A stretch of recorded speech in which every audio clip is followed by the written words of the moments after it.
Dokter welcoming dulu dong ke teman-teman. Oh iya teman-teman, apa kabar nih? Semoga semoga walaupun kita stay di rumah, kita juga ini bisa tetap sehat. Jangan lupa tetap olahraga di rumah. Kalau nutrisi mah sudah pasti ya. Ya kan sediain SOP sama usukusi kan di rumah kan. Jangan lupa dikonsumsi itu. Minimal sehari satu lah ya. Buat jaga ini stamina, sekalian perbaiki nih sel-sel kita yang mati tiap hari. Olahraga wajib ya, olahraga. Nah, oke dok. Oke. Oke. Mulai nih. Oke, boleh mulai. Kecil katanya suaranya dokter. Oh, padahal ini udah tapi lebih bagus daripada pakai headset ya. Gimana teman-teman? Aman kok suaranya. Oh iya, oke. Siap. Buset sih Ferry. Dekat komputer nanti muka saya jadi lebar ya. Oke, jelas kok. Oke ya. teman-teman, pertanyaan bukan sekarang saatnya. Nanti ada Q&A. Kalau teman-teman nanya sekarang, chatnya jadi di belakang ya. Jadi biarin dokter presentasi dulu, baru Anda nanya. Oke, silakan dok. Baik, selamat pagi semuanya. Konnichiwa. Semoga semuanya sehat walafiat ya, beserta keluarga. Baik, hari ini kita akan membahas, sebenarnya boleh dibilang kurang lebih sama dengan yang sebelumnya kita telah sampaikan, tapi memang hal-hal begini memang harus diulang-ulang karena biasanya kalau sudah berapa waktu biasanya daya serap itu makin berkurang dan lupa. Nah, kita harus refreshing lagi sampai benar-benar teman-teman tuh istilah mendalami benar. Ibaratnya kalau dibangunin lagi tidur tuh kaget, ngigonya tuh bisa ngigo ini, bisa presentasi sendiri gitu loh. Saya berharap bisa begitu gitu. Baik, kita mulai. Ini untuk slide bisa saya operasi atau gimana? Saya aja dok yang tekan-tekan. Iya. Oke, next deh. Next. Lanjut. Silakan lanjut ya. Ini pertanyaan yang biasa ya, kenapa kita sakit? Jadi untuk sakit itu tentunya tidak serta-merta terjadi ya. Tentunya ada proses yang mendahulunya. Jadi kalau sakitnya sekarang ini, berarti kurang lebih sebenarnya sudah ada berapa tahun tuh perjalanan proses menuju sakitnya.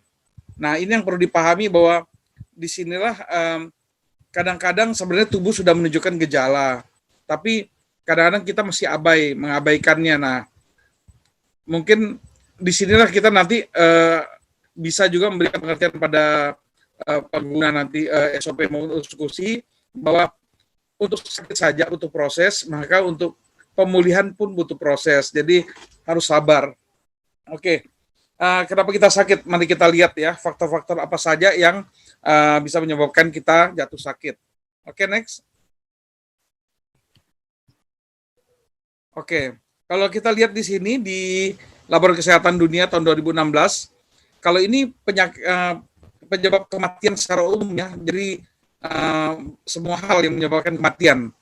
Ada penyakit jantung, stroke, penyakit paru-paru, penyakit pernapasan dan lain-lain, Alzheimer, kanker, diabetes, kecelakaan, diare pada balita dan tuberkulosis. Kalau kita lihat yang 10 ini sebenarnya kalau dibagi adalah ada penyakit infeksi, ada penyakit degeneratif, ada karena kecelakaan. Kalau kecelakaan kita pisahkan ya, karena itu accident ya. Nah, yang kedua, yang berikutnya adalah yang dua tadi, infeksi dan degeneratif. Ya umumnya kalau penyakit infeksi itu berhubungan dengan daya tahan tubuh kita, tapi kembali juga dengan lingkungan kita serta cara kita untuk misalnya untuk menyiapkan makanan atau pola hidup kita sehari-hari yang mungkin sifatnya kurang bersih.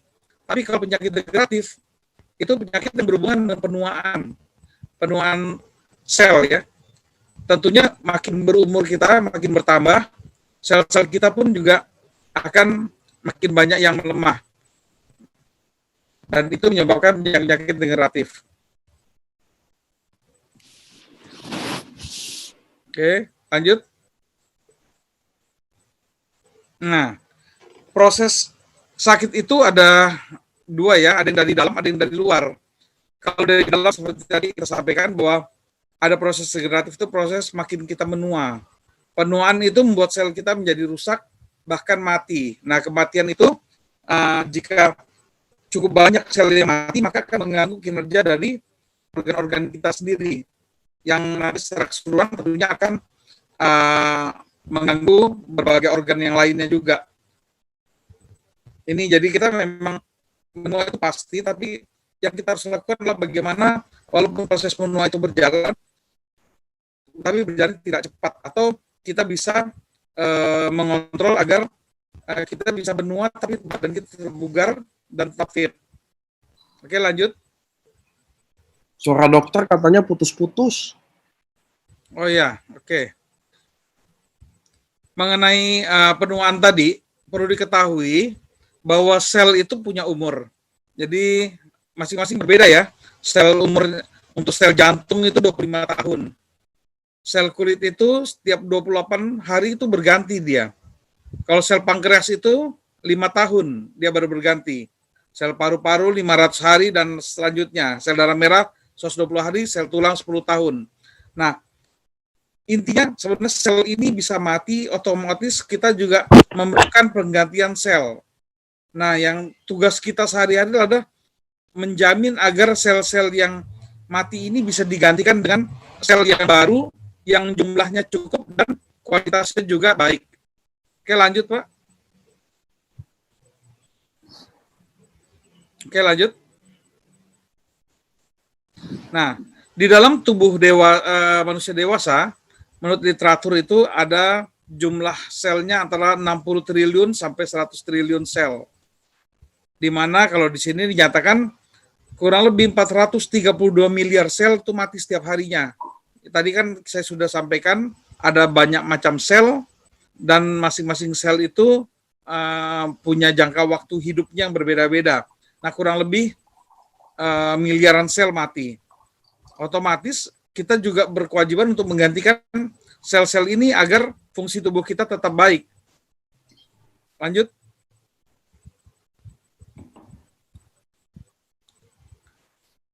Oke, lanjut.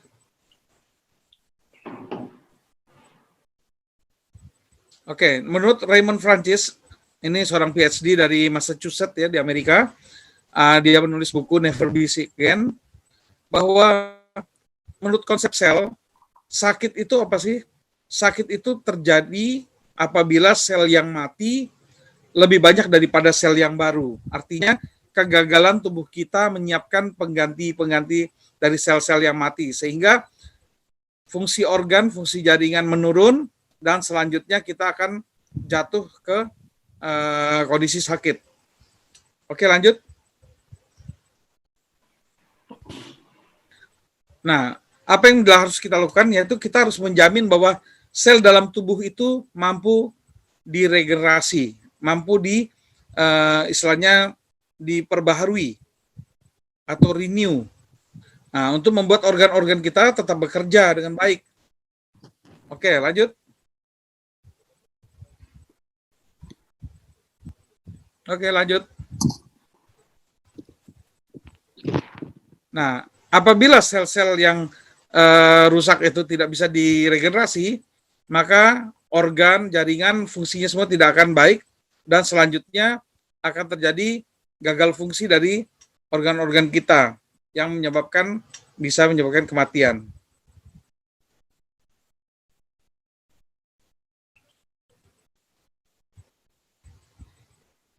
Halo? Ya, halo? Sorry dok, putus saya. Gak apa-apa. Sorry. Oke. Apa yang menyebabkan sel itu bisa rusak? Nah, tadi itu sel kan memang pada dasarnya secara alamiah itu kan akan mengalami kematian. Itu secara alamiah. Tapi bisa juga sel itu pada saat masa hidupnya dia rusak. Nah, apa saja yang menyebabkan kerusakan sel? Ya, selanjutnya, di slide selanjutnya kita lihat. Nah, ini dia, ada polusi udara. di mana banyak ada timbal, ada gas CO dan lain-lain itu yang bisa merusak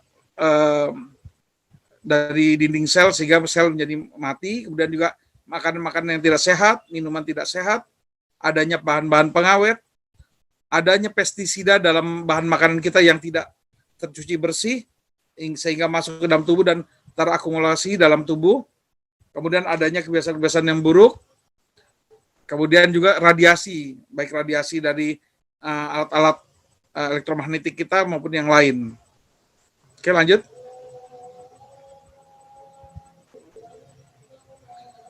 Nah, saat ini berkembang satu terapi yang boleh dibilang sebenarnya terobosan abad 21, disebut juga stem cell terapi. Ini merupakan satu jenis terapi yang sangat menjanjikan, bahkan sebenarnya belum banyak digali ya, jadi artinya ini masih sangat akan berkembang ke depannya. Di Amerika sendiri waktu itu Presiden Obama sampai menyediakan dana khusus bagi peneliti-peneliti yang akan berkecimpung tentang stem cell terapi dan dia akan disupport full untuk ini. Artinya memang Amerika pengen menjadi leading dalam hal stem cell terapi. Nah, kenapa ini penting? Karena memang inilah yang dibutuhkan agar kita bisa menjamin agar tubuh kita bisa melakukan regenerasi. Nah, sekarang kita dalami dulu mengenai stem cell terapi. Apa itu stem cell terapi? Ayo lanjut. Nah, kita harus tahu dulu mengenai stem cell. Jadi stem cell ini kalau kita lihat yang di tengah, ada kultur stem cell, ini adalah sel yang awal, yang belum menjadi apa-apa. Jadi masih sel awal yang belum menjadi sel, contoh belum menjadi sel saraf, belum menjadi sel otot, belum menjadi sel jantung. Dia sel awal yang bisa menjadi apa saja. Nah, stem cell inilah yang nantinya akan bisa membantu sel-sel dalam organ kita yang rusak untuk diperbaiki lagi sehingga nanti akan muncul sel-sel baru yang mempunyai fungsi yang baik sehingga bisa mempertahankan kinerja dari organ tersebut. Oke, lanjut. Apa akibatnya kalau stem cell kita tidak mampu untuk menyediakan atau melakukan regenerasi? Karena perlu diketahui, stem cell ini pada anak-anak itu sangat banyak dan bekerjanya sangat baik. Makanya kalau ada anak-anak sakit atau patah tulang gitu, itu akan cepat sekali untuk terjadi proses penyembuhan. Nah, tapi pada saat kita sudah mulai dewasa, ini sayangnya baru usia 18-20 tahun saja kita fungsi stem cell kita udah makin menurun ini. Sebenarnya berhubungan biasanya dengan kemampuan kita untuk menyediakan nutrisi yang tepat untuk stem cell kita. Nah, di usia 18-20 tahun ini mulai terjadi penurunan fungsi stem cell, sehingga setelah itu mulailah kita perlahan-lahan menuju ke arah proses terjadinya penyakit degeneratif. Yaitu contohnya seperti stroke, jantung koroner, Alzheimer, diabetes. Kalau kelumpuhan ini merupakan dampak dari berbagai hal ya. Tentu biasanya gangguan pada otot, saraf maupun dari fungsi di otak. Oke, lanjut. Menurut Dr. Kaplan, di sini nyatakan bahwa stem cell ini adalah sel penyembuh yang ada di seluruh tubuh kita. Jadi memang stem cell ini sebenarnya ada dalam tubuh kita. Cuma nanti memang yang kalau sumber terbanyaknya adalah di sumsum tulang. Dan yang terbanyak lagi dari sumsum tulang itu yang paling mudah diakses adalah di daerah panggul, yaitu spina iliaca anterior superior. Oke, lanjut. Ini kurang lebih gambaran dari stem cell kalau di bawah mikroskop elektron. Lanjut. Ya, sekarang kita masuk ke apa sih manfaat dari stem cell? Kita tahu tadi stem cell adalah sel yang bisa berubah menjadi sel apa saja. Artinya dia bisa bertugas di bagian tubuh mana saja untuk melakukan tugasnya. Nah, tugasnya apa? Ya, lanjut lagi ya, lanjut. Satu lagi lanjut. Ya, ini dia. Saya bikin permudah ya, jadi cukup diingat saja 5R. Jadi tugas pertama dari stem cell itu adalah repairing. Dia akan memperbaiki sel yang rusak. Jadi stem cell itu ibaratnya kayak, kalau kita ibaratkan seharian kita adalah seperti ojek online, ojol. Itu kita sharing lokasi, kita minta dia datang. Nah, itu stem cell itu nanti akan datang berdasarkan sinyal yang dikeluarkan. Sinyal itu dikeluarkan oleh siapa? Oleh sel yang rusak atau sel yang mati. Dia akan mengeluarkan sinyal. Sinyal apa? Sinyal minta tolong. Jadi stem cell akan datang ke sel yang rusak atau sel mati, kemudian dia akan melihat kalau sel yang rusak dan dia lihat memang masih bisa diperbaiki, maka dia akan memperbaiki sel yang rusak tersebut. Stem cell itu akan melakukan fungsi itu. Yang kedua adalah kalau tidak bisa diperbaiki, maka dia akan menggantikan sel yang rusak tadi dengan sel yang baru. Sel mati pun demikian, akan digantikan dengan sel yang baru. Caranya bagaimana? Stem cell akan mengkopi sel yang sehat, kemudian dia akan mengeluarkan kopinya untuk menggantikan di posisi yang sel mati tersebut. Kalau di kehidupan kita sehari-hari, kalau kita pergi fotokopi, ada kertas yang original, setelah kita fotokopi, maka kertas keduanya adalah kopi.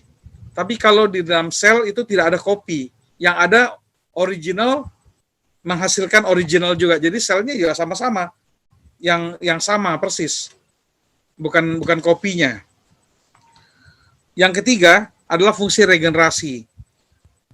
Regenerasi itu bisa fungsinya menggantikan, tapi bisa juga dalam arti menyusun kembali. Karena perlu diketahui, sel-sel itu sebenarnya tersusun dalam susunan-susunan tertentu, yang rapi, yang teratur.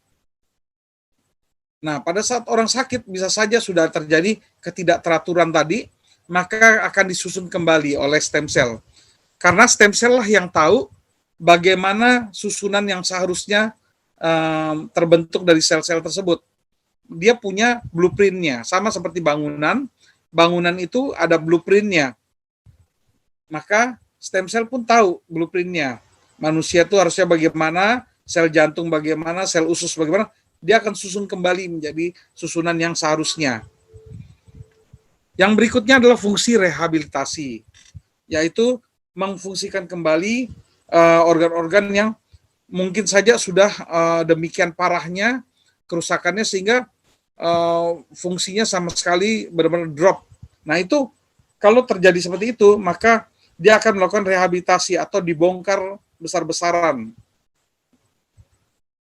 Kalau yang pertama yaitu repairing, yang kedua replacement, ketiga regenerasi, keempat rehabilitasi, kesemua yang empat itu sudah dilakukan, seharusnya adalah organ kita sudah menjadi bagus ya, artinya sudah dipulihkan lah fungsinya.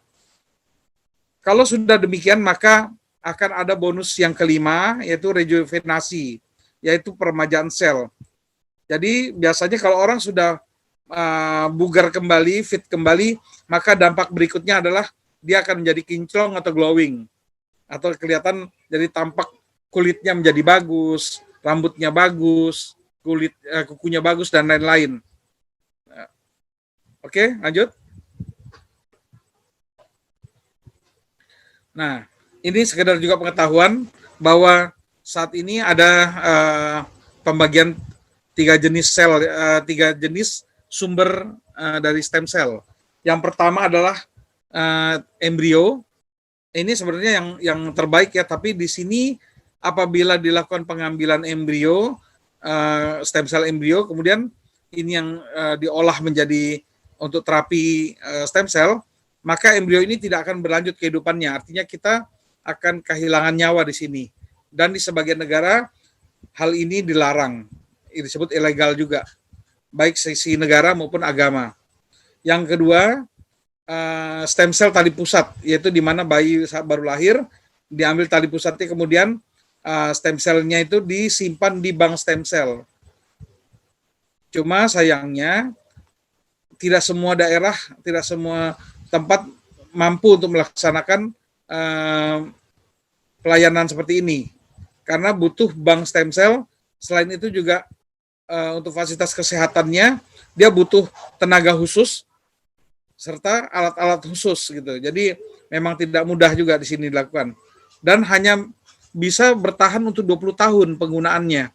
Apabila seorang anak setelah diambilkan stem cell tali pusatnya disimpan dan anak itu sakit pada usia misalnya 18 tahun, itu masih bisa diambil stem cell-nya dari bank stem cell, kemudian diolah, diperbanyak, kemudian dimasukkan kepada anak itu dan kemudian anak itu akan di recovery.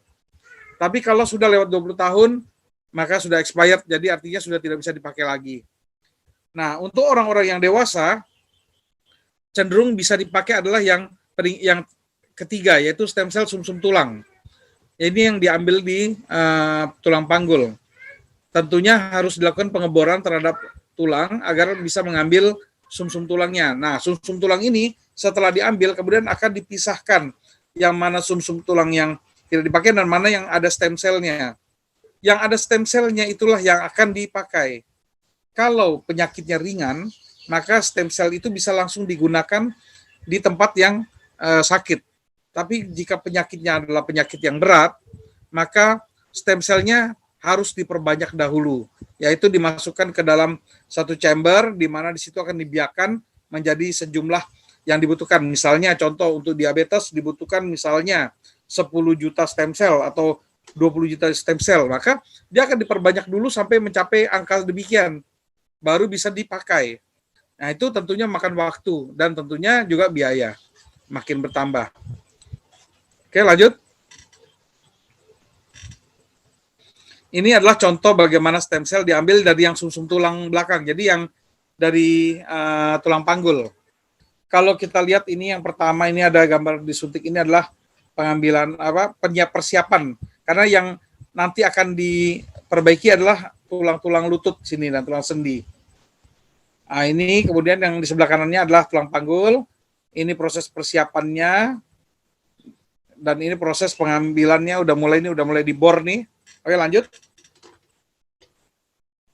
Oke, ini ilustrasinya sudah mulai sumsumnya disedot, kemudian dimasukkan ke dalam satu alat untuk memisahkan mana yang sumsum tulang yang tidak akan dipakai, mana yang ada stem cell-nya nanti akan dipisahkan. Lanjut.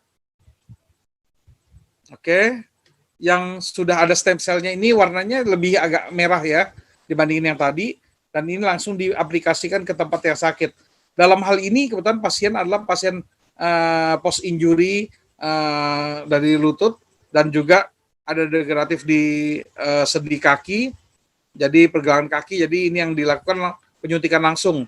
Tapi kalau penyakit-penyakit yang berat seperti diabetes, jantung dan lain-lain, tentunya tidak bisa langsung, dia harus dibiarkan dahulu. Mungkin lebih jelasnya kita bisa lihat videonya sebentar ya. Oke, silakan, Mbak.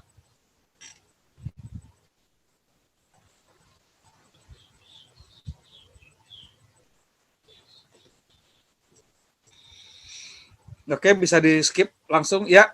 Ini proses persiapannya karena ini yang akan dilakukan aplikasi stem cell nanti. Ini tahap persiapan. Oke.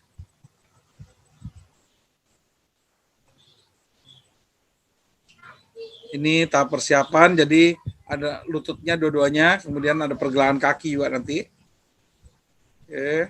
Nah, ini adalah tulang panggul. Tujuannya untuk mengambil sumsum tulang. Sekarang proses pembersihan, kemudian disuntik dengan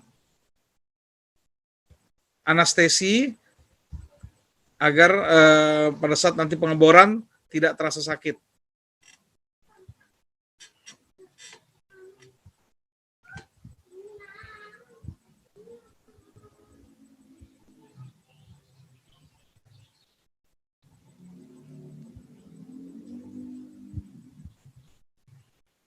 Ya, ini masih tahap persiapan, dibersihkan. Nah, ini dilakukan pengeboran dengan jarum yang ukurannya lumayan besar, karena sumsum tulang itu lebih konsistensinya lebih kental ya daripada darah ya. Jadi dia butuh yang diameternya lebih besar.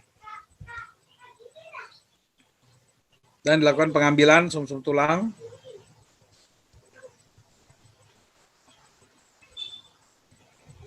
Kalau di luar negeri pengerjaan seperti ini bisa dilakukan di klinik ya, tapi kalau di Indonesia belum bisa. Di sini cuma bisa dilakukan di 11 rumah sakit.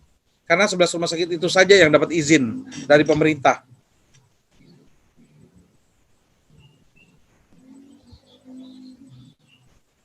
Ya, proses pengambilan sumsum tulang sudah selesai. Sekarang proses pencabutan juga harus dilakukan hati-hati karena tidak boleh ada udara yang masuk ke dalam lubang. Bisa menyebabkan emboli dan bisa menyebabkan kematian itu. Jadi seperti ini saja kelihatannya simpel tapi beresiko ini. Nah, ini proses pemindahan dari spuit yang pertama ke tabung yang untuk pemilahan.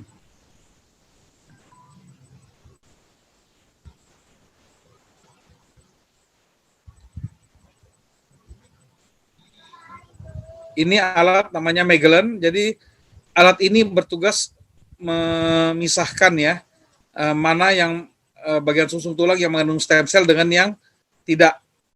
Nanti yang tidak mengandung stem cell sudah tidak dipakai lagi. Jadi ibaratnya seperti ampas kelapa saja. Nah, di sini ada tabung sebelah kiri yang kosong, nanti akan terisi dengan stem cell.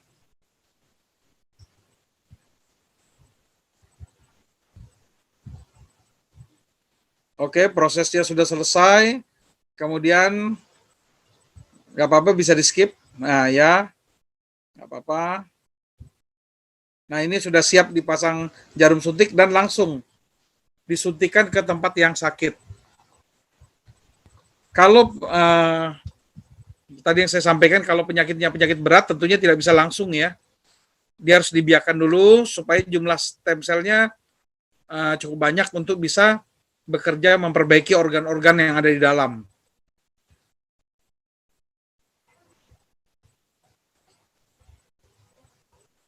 Oke, saya rasa cukup, Pak Niko. Lanjut. Oke, di sini nyatakan bahwa terapi stem cell ini, pasaran ini, ya untuk harga ya memang mahal ya. Kenapa? Karena untuk pengolahan stem cell saja, satu sel saja, itu berdasarkan literatur yang ada tuh, sekarang harganya Rp2,2 ya, kita bulatkan aja Rp2 ya.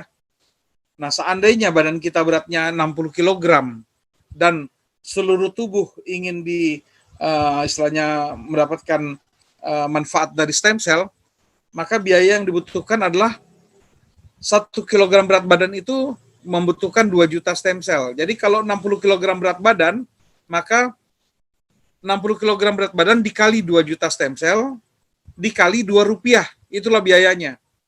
Jadi kurang lebih 240 juta untuk sekali tindakan. Untuk seluruh tubuh tadi kita ya. Kemudian nanti akan diulang 3-5 kali. Jadi kurang lebih bisa 1 miliaran biaya untuk terapi stem cell jika benar-benar kita ingin mendapatkan manfaat yang maksimal untuk seluruh tubuh.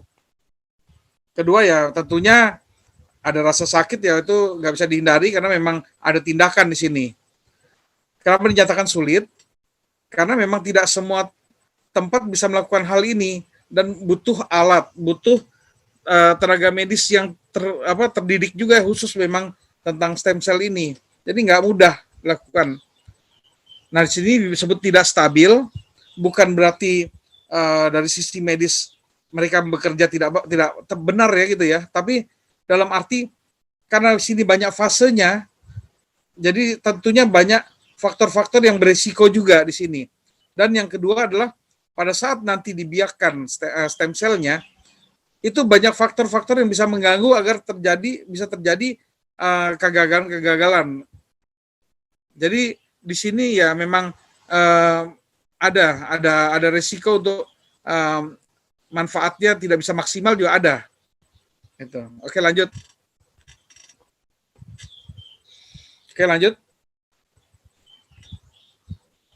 Ya, lanjut ya. Oke. Kita di sini bagaimanapun juga akan berupaya mencari alternatif kan. Bagaimana bisa kita mendapatkan manfaat dari terapi stem cell, tapi kita pengen yang semua masalah tadi itu bisa tertangani lah. Nah, di sini coba ya lanjut. Kita kan punya produk nih. Kita punya produk yaitu SOP 100 plus. Ya silakan Pak, lanjut Pak. Dilanjutkan Pak. Ya. Nah, SOP 100 plus ini kan punya efek yaitu regeneration efek satu. Yang kedua bisa memperlancar peredaran darah. Yang ketiga memperbaiki looks kita ya, penampilan kita. Nah, saya mau bahas tuh pertama paten pertama ya. Paten pertama tadi stem cell itu kan fungsinya regenerasi sel. Nah, di paten pertama tadi itu ternyata dari hasil penelitian ternyata SOP kita ini yaitu yang kandungan dari Ikura salmon ini itu ternyata memang bisa memicu terjadi regenerasi sel. Nah, perlu diketahui SOP 100 plus ini dalamnya itu adalah kumpulan nutrisi asam amino yang jika menyatu dia bisa menjadi enzim-enzim dan menjadi protein penyusun dari tubuh kita. Nah, jadi ibaratnya dengan kita minum SOP 100 plus, kita menyiapkan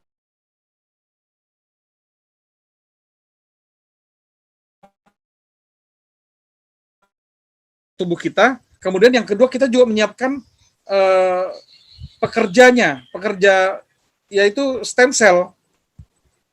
Jadi ada bahan baku, ada pekerjanya. Ibaratnya kalau bangun gedung itu bahan bakunya ada, tukangnya ada. Jadi kita bisa melakukan pembangunan. Nah ini di SOP 100 plus ini dilengkapi semua ini. Ini bagusnya. Terus yang kedua, untuk menjamin bahwa semua nutrisi itu bisa mencapai semua bagian tubuh, itu kan harus melalui darah.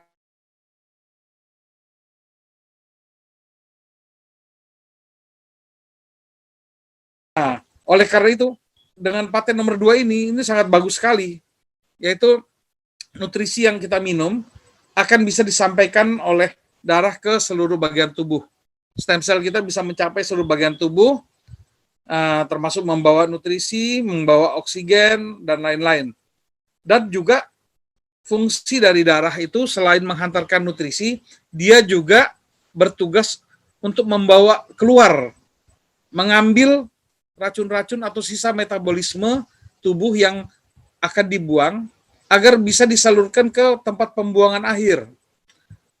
Dalam hal ini, contoh adalah ginjal. Nah, ginjal itu merupakan salah satu pembuangan akhir di mana dari ginjal itu disaring dan racun-racun itu akan dibuang melalui urin. Nah, jadi di sini adalah kombinasi yang banget bagus sekali ya. Jadi sudah bahan baku pembentukan selnya sudah disiapkan, pekerjanya ada yaitu stem cell, kemudian juga jalannya itu dibikin mulus, yaitu peredaran darahnya dibikin mulus sehingga bisa membawa nutrisi yang bagus untuk seluruh tubuh dan bisa mengambil buangan-buangan termasuk sisa-sisa detox itu semua dibuang, salah satunya melalui urin. Oke, lanjut.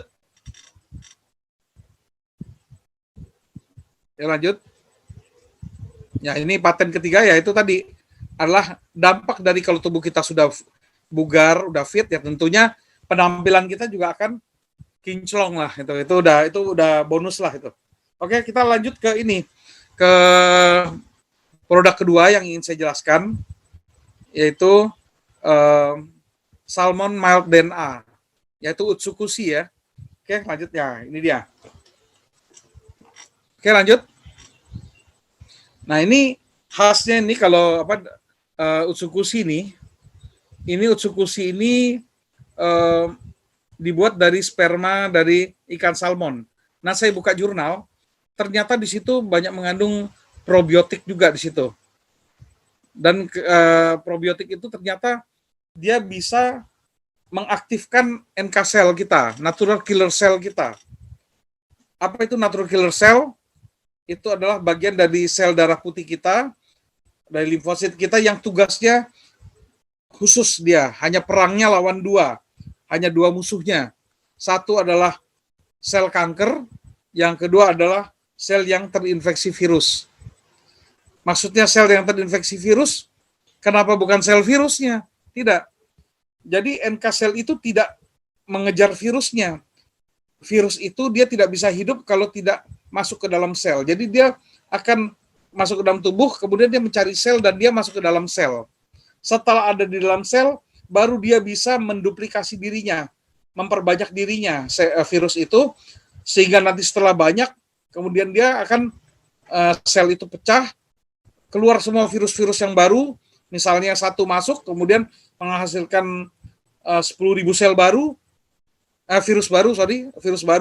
Nah, 10.000 virus baru itu akan mencari masing-masing satu sel lagi untuk melakukan hal yang sama. Nah, ini luar biasa virus ini. Makanya kita perlu tentara kita di sini, yaitu NK sel, harus diberdayakan gitu. Dan di sini ditulis DNA yang rusak itu bisa jadi kanker. Kenapa? Virus itu bisa merusak DNA dari sel.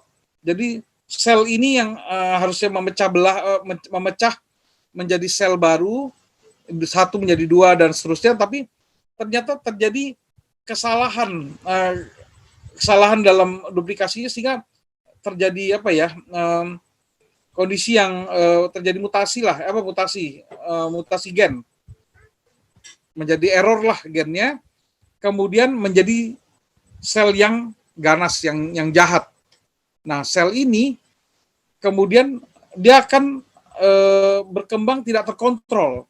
Biasanya sel, kalau yang masih normal, kalau terjadi pengalaman menjadi berkembang tidak di luar dari jalurnya, dia akan bisa stop sendiri. Bahkan dia bisa mematikan dirinya sendiri.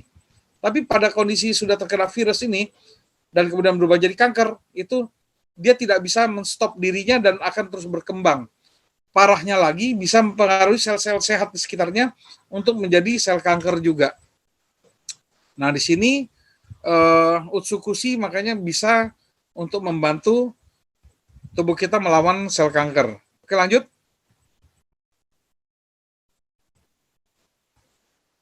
Ya, lanjut, silakan. Nah, ini tadi sampaikan bahwa dalam tubuh kita sudah ada persenjataan, yaitu imun. Nah, imun ini salah satunya adalah yang ingin diperkenalkan, yaitu NK sel, ya tadi yang punya kemampuan untuk membunuh sel-sel yang abnormal, seperti sel kanker maupun sel-sel yang kena virus. Lanjut.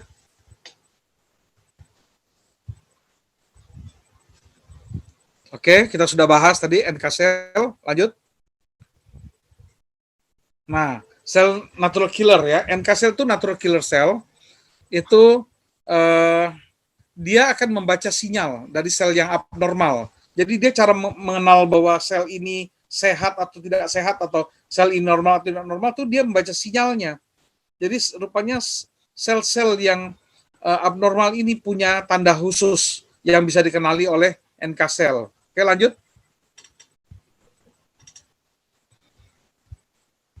Oke, lanjut.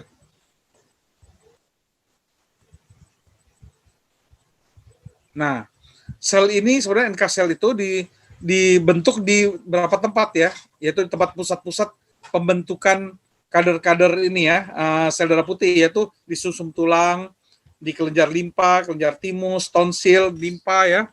Nah, cuma setelah dibentuk, dia harus punya lawan tanding, namanya juga tentara khusus, dia harus diadu lah supaya dilatih, supaya dia sudah terbiasa untuk melawan, punya kemampuan. Nah, latihannya ini itu tempatnya adalah biasa di saluran pencernaan kita.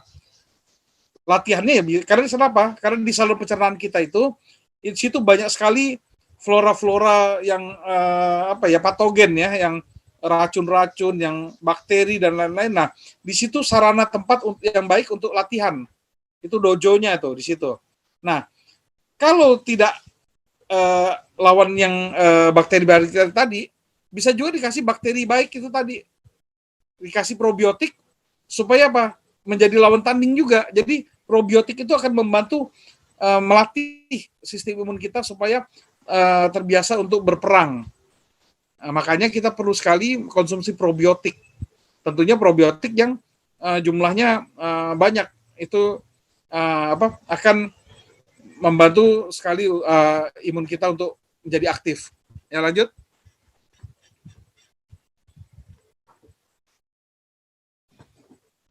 Oke, lanjut aja. Nah, tadi bagaimana ya NK sel bisa kenal ya bahwa yang ini yang abnormal? Rupanya kalau sel yang abnormal, ya maksudnya sel yang kanker maupun sel yang sudah terinfeksi virus, itu biasanya ada 2 lengan. Nah, lengan yang satu tuh tidak ada tuh. Lengan yang MHC1 itu MHC1. Itu jadi lengannya cuma satu. Nah, itulah menjadi tanda, oh bilang kalau ada yang cacat nih, nggak ada lengan yang satu nih, ini adalah musuh. Maka NK sel akan mengejar dia dan membunuh dia. Dengan cara apa? Dengan cara dia akan melepaskan butiran sitotoksik. Sito itu adalah sel, toksik itu racun. Racunnya sel yang mengandung perforin dan granzim. Jadi dia akan menghancurkan dinding dari sel yang diserang tadi, sel yang kanker atau sel yang ada infeksi virusnya. Kemudian dia juga akan menyerang ke intinya. Oke, lanjut. Oke, lanjut.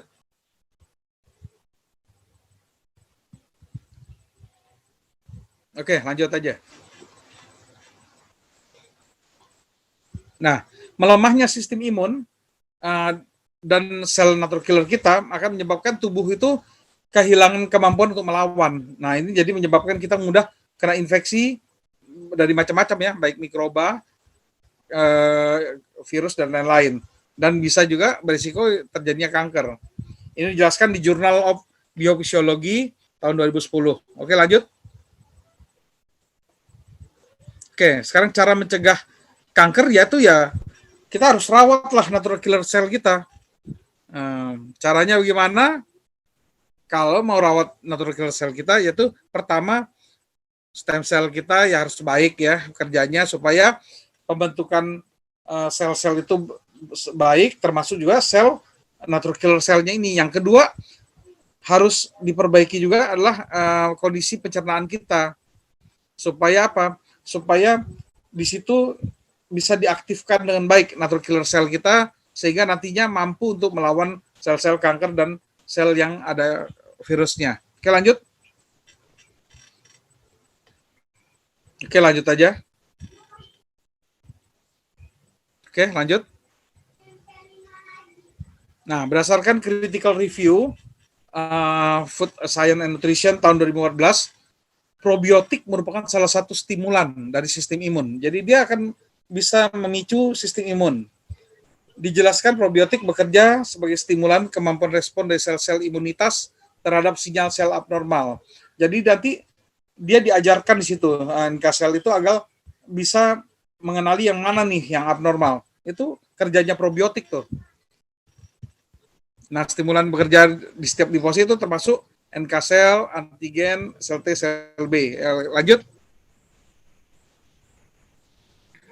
Nah, di sini kalau kita lihat, di sini ada satu saset Utsukushi ya. Di sebelahnya tuh ada minuman probiotik. Nah, tentunya tahulah dari bodinya ya, probiotik apa. Nah, ini bandingkan aja. Di satu saset ini kita seakan-akan sudah minum 1000 minuman probiotik ini. Artinya apa? Jumlah bakteri yang ada di dalam minuman probiotik ini, itu kalau 1000 minuman ini udah sebanding dengan satu saset. Nah, sangat efisien kan kita kan? Efektif dan efisien.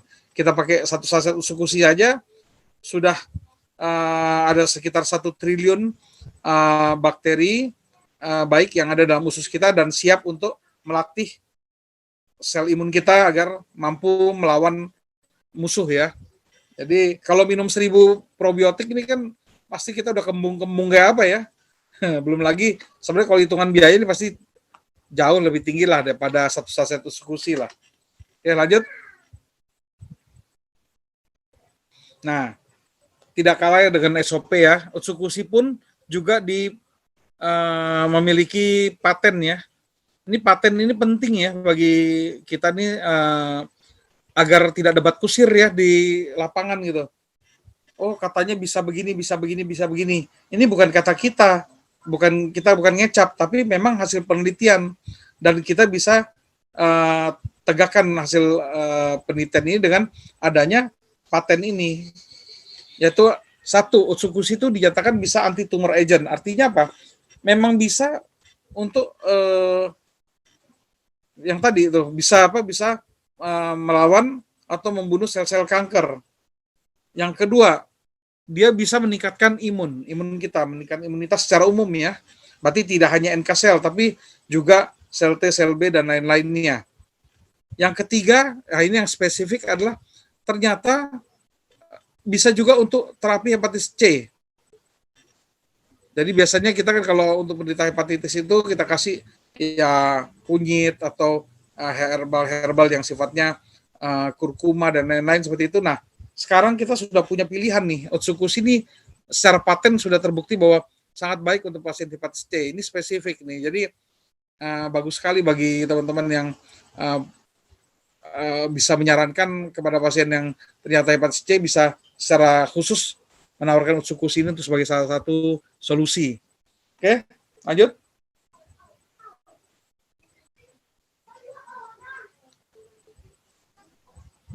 Oh, saya rasa ini slide terakhir ya. Saya rasa sudah berakhir ya. Kita open Q&A aja, jadi teman-teman bisa chat apa pertanyaannya, dokter jawab. Oke? Oke dok ya, nanti saya yang bacain pertanyaannya ya. Saya bacain ya dok ya. Dok? Ya, oke. Saya bacain pertanyaannya dok ya. Boleh. Saya kira dokter putus. Ini ada ini lucu nih, Pak Dedi bilang langsung bobok sore katanya. Emang putus tadi sebentar. Oke. Ya. Bagaimana tadi ada dari Steve Harry, bagaimana menjelaskan stem cell manusia dari telur salmon ya dok? Dia jelas nggak nyimak, jadi kita nggak perlu jawab. Iya. Dokter, downline saya minum satu pagi, satu Utsu tadi ini sudah jawab, karena ternyata dia kanker, ginjal diambil, ternyata kalau konsumsi obat kemo bisa bikin asam urat, itu saya pernah sama dokter Luigi, jadi saya ingat saya jawab. Dok, kalau penderita kanker darah, bisa nggak pakai SOP dan Utsu? Ya bisa dong, bisa kan kita bicaranya secara umum nih. Pertama, SOP itu kan akan membantu juga tidak hanya ke situ saja dia, tapi secara umum kan tubuh kita yang lain juga butuh regenerasi kan. Tapi secara spesifik juga dia akan membantu untuk perbaikan dampak dari kanker darahnya tersebut. Nah, kalau Utsu kan memang spesifik dia akan ngejar sel kankernya sendiri. Jadi sebenarnya ini saling mensupport nih. SOP mensupport dari sisi perbaikannya, tapi Utsukushi dia ngantem sel kankernya gitu. Dok, untuk brain cancer atau tumor, apakah Utsu ada success story-nya? Untuk breast cancer. Kayaknya ini ada tumor otak. Oh, tumor otak. Gini, kalau yang ya sebenarnya semua success story itu kan kita lihat di testimoni. Tapi kan yang jelas kan kalau di AFC itu kita insya Allah mudah lah kita ketemu sama orangnya lah, bisa menghubungi orangnya. Jadi kalau memang perlu klarifikasi mengenai success story dari satu testimoni, itu sebenarnya paling tepat adalah kalau bisa menghubungi orang tersebut gitu. Karena yang benar-benar tahu itu kan orang itu. Tapi kalau dari sisi pengalaman saya, maksudnya dari segi saya membaca jurnal juga segala macam, itu memang sangat dimungkinkan. Cuma memang penggunaan bahasa sembuh ini jangan sampai juga disebut juga overclaim. Sembuh itu tentu ada kriterianya, yaitu contoh misalnya kalau dinyatakan sembuh, tentunya kalau kanker hasil pemeriksaan laboratoriumnya, tumor markernya bagaimana, apakah sudah normal, terus kemudian atau negatif, kemudian juga tampilan imagingnya sudah mengecil atau sudah hilang. Nah, itu harus disandingkan semua. Jadi bukan hanya perasaan, yaitu subjektif saja, tapi harus objektif juga. Itulah baru bisa dibilang sembuh. Nah, makanya pada saat orang sudah merasakan enak, sudah merasakan menjadi normal dan lain-lain, tetap diperlukan untuk dosis maintenance-nya. Supaya apa? Untuk menjamin bahwa benar-benar istilahnya benar-benar hilang gitu atau sembuh. Oke dok, istri saya menderita pansopepenia dari tahun 2000, makin lama sampai. Saudara mana? Apa? Pansitopenia. Pansitopenia. Halo? Sorry, putus-putus saya dengarnya. Sorry, Pens ya, mana ya? Pansitopenia, Dok. Pansit. Halo? Saya hujan gede sih di sini, makanya emang agak Halo sinyal. ya, kurang jelas saya. Sorry, Menderita jelas putus-putus. pensitopenia. Halo, Dok? Halo? Halo, halo. Halo, Dok? Pans. Jelas nggak, Dok? Oh, Halo? pansitopenia. Oh Iya, iya ya. Oke. Halo. ya, Dok, ya, Dok. Mangga.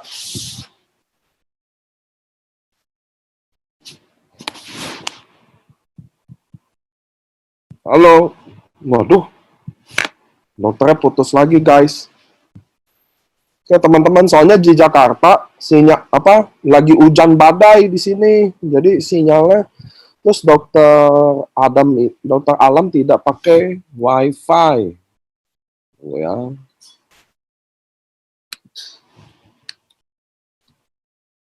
Nah, ini dokter Alam online lagi. Ya putus-putus ini. Sekarang udah jelas nggak, Dok? Sekarang jelas, sekarang jelas. Sekarang jelas Tapi, ya. tapi kayaknya koneksi saya nggak stabil nih kayaknya nih. Iya, karena hujan nggak, Dok, di situ? Iya udah mulai nih. Udah mulai ya? Ah, Nggak apa-apa, kita coba sebisa kita dulu. Kalau memang udah putus. nggak bisa ya. Ya mau kita mau gimana ya teman-teman ya. Yang penting kan kita dapat materinya. Kalau untuk nah ini dokter saya ngomong jelas nggak, Dok? Putus-putus. Tapi ini gini, saya mau tanya kalau di YouTube ini kalau saya jawab berikutnya tuh masih bisa ya? Bisa, bisa. Bisa ya? Ya, habis nggak jelas sih tadi. Riwayat mah pusing. Kelenjar Dokter bagian baca bawah aja deh. telinga kanan kiri pernah CT Coba scan ya ukuran dokter besar. baca aja deh, jangan saya deh nanya. Halo? Ya, Dok. Ya. Yang mana nih? Di ini? Nggak apa-apa dokter, coba scroll aja soalnya kalau tektokannya saya suka nggak, kita sinyalnya jelek nanti Uh-uh. paling tunggu-tungguan. Dokter nggak apa-apa baca chat sambil dokter Kalau untuk baca aja. 5 tahun yang belum bisa bicara, apakah bisa dikasih SOP 100 plus? Oh bisa. Untuk anak di bawah 12 tahun, kasihnya sehari satu aja, satu saset. Waktunya sebenarnya kalau bisa sih menjelang tidur ya. Tapi kalau kalau namanya anak kan susah diatur. Kalau memang dia kapan maunya ya udah kasih aja deh. Yang penting diminum gitu. Satu saset ya per hari ya. Itu untuk mudah-mudahan kemampuan bicaranya dia akan apa ada perubahan mungkin dalam waktu 2-3 bulan ke depan. Tapi tetap harus terapi bicara, tetap harus diajak bicara dan ikuti petunjuk dari fisioterapisnya.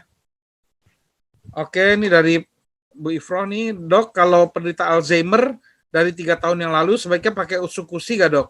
Dosisnya bagusnya berapa? Tolong jelaskan. Baru minumnya saat ini SOP 100 plus.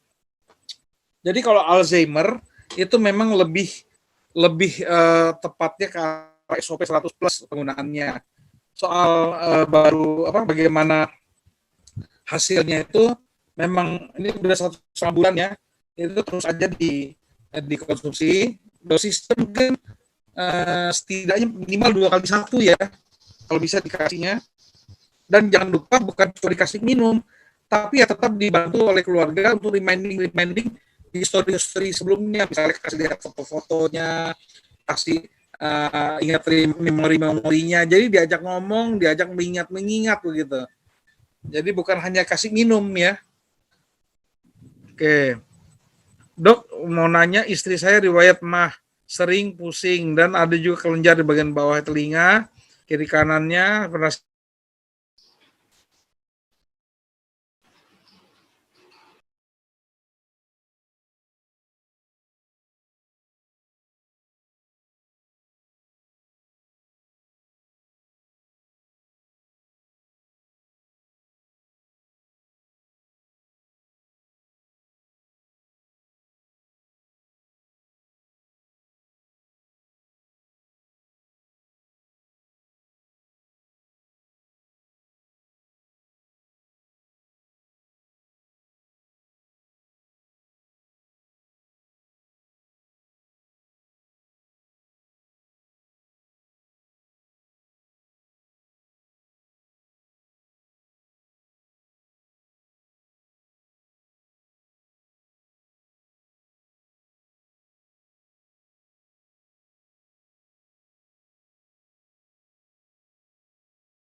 Oke teman-teman, saya ada good news, saya ada bad news. Gini, dan soalnya menurut saya Q&A ini kita hentikan dulu. Nanti Q&A teman-teman, nanti saya save semua, nanti saya tanyain, nanti dokternya akan jawab via offline aja teman-teman ya. Saya nanti atur grup lagi buat dokter, nanti nanya dia rekam aja. Nanti saya share rekamannya. Soalnya nggak enak juga kita streaming putus-putus gini. Jadi menurut saya sementara ini teman-teman, karena kondisi kita di Jakarta memang sinyalnya goyang semua dan hujan gede banget. Jadi ini kan major, soalnya nggak enak mulai putus, kasihan yang streaming nggak di Zoom juga. Jadi menurut saya sementara kita hentikan dulu hari ini. Nggak apa-apa Q&A, Anda chat dulu, nanti saya copy semua, nanti dokter saya rekam buat jawab satu-satu. Oke teman-teman ya, soalnya ini kasus kayak begini nggak enak, kita nyala, mati. Jadi semuanya juga nyaman, soalnya udah mulai hujan gede banget di sini. Dan sinyalnya jelek-jelekan. Nah, Anda tanya dulu, saya siapin Anda waktu untuk Anda tanya, nanti saya rekam dokter Alam untuk jawabin satu-satu. Gitu ya teman-teman ya. Jadi Anda chat aja dulu, saya mau mana dokter Alam ya. Kita bilang makasih dulu sama beliau. Yang penting kan materinya sampai itu dulu. Halo dok. Ya, saya mengucapkan terima kasih juga buat semua audiensnya karena udah sabar dengan walaupun putus sambung. Iya. Sebenarnya di hati kita kan tetap nyambung ya nggak? Iya. Di sini hujannya juga kayak geledek dok. Iya benar parah ini, parah. Gak apa-apa. Nggak, soalnya kasihan teman-teman yang streaming nanti putus nyambung. Mendingan kita udahi dulu. Teman-teman yang nanya, nanti saya sama dokter Alam rekam ulang aja. Ya dok ya. Kita jawabin, baru nanti rekamannya saya kasih ke teman-teman. Oke teman-teman, saya mau terima kasih semua Anda datang di acara kita. Jangan pernah nggak belajar terus, kita belajar terus. Selalu ada dapat sesuatu dari ilmu ini ya. Oke teman-teman semua, terima kasih yang udah ikut. Saya streamingnya biar matiin dulu semua. Oke teman-teman, silakan bertanya ya. Dadah.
Oke, pertanyaannya saya tutup ya.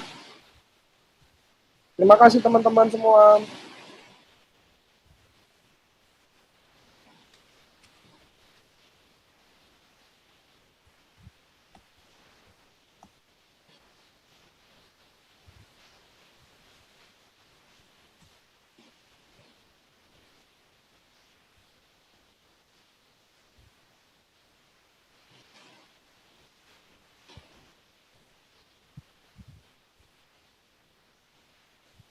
Anda bisa chat saya ya teman-teman ya. Yang lain sisanya langsung ke chat saya aja ya. Pertanyaan Zoom saya tutup, dia streamingnya mati dulu. Kasihan.